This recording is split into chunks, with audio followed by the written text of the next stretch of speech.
I want to start with something very honest. For most of my life, I was a procrastinator. Not the funny kind, the dangerous kind. The kind that knows what to do, knows what should be done, even knows how to do it, but somehow, every day, chooses comfort instead. And maybe you know this feeling. You wake up with plans, with hope, with this quiet promise in your chest, today I will change something. And then, your phone, your bed, your excuses, your fears. And suddenly it's night again. I lived like that for years. I remember one evening very clearly. I was lying on my bed, scrolling, doing nothing, feeling everything. This heavy pressure in my chest. This quiet voice saying, "You are wasting your life." That night I understood something important. Motivation was not my problem. Self-discipline was. Let me tell you a story. I had a friend. I'll call him Alex. Alex was incredibly talented, smart, creative, full of ideas. But Alex had one enemy. Later. Later he would start his project. Later he would go to the gym. Later he would study. Later he would change his life. 1 year passed, then 2, then 5. One day I met him again. Same dreams, same plans, same problems. And it scared me, because I realized I was becoming Alex. That's when I decided,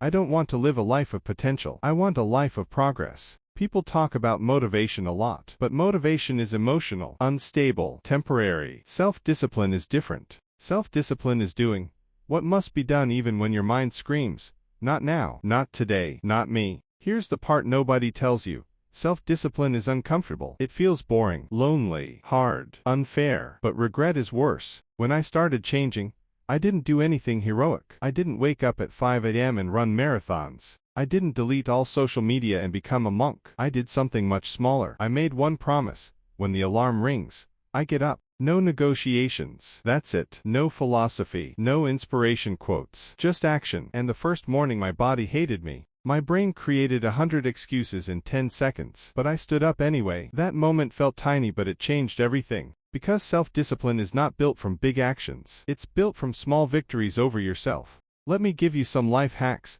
that actually helped me. Rule 1.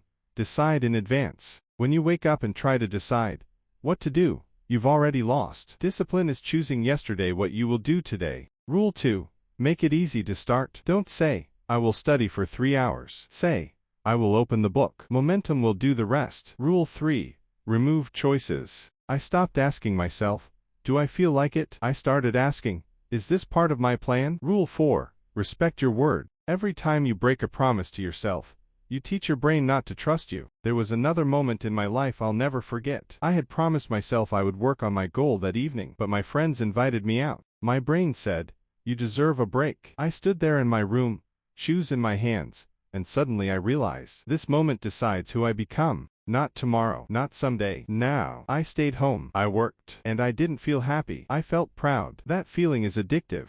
A year later, my life looked different. Not perfect, not easy, but mine. I had direction, confidence, peace. Because discipline does something magical. It removes chaos from your mind. You stop arguing with yourself. You stop hating yourself. You start trusting yourself.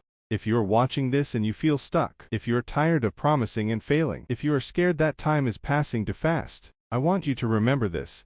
You don't need to change your whole life tonight. You only need to change this moment. Stand up when you want to lie down. Start when you want to delay. Work when you want to escape. This is not about success. This is about self-respect. And once you develop self-discipline, everything else becomes possible.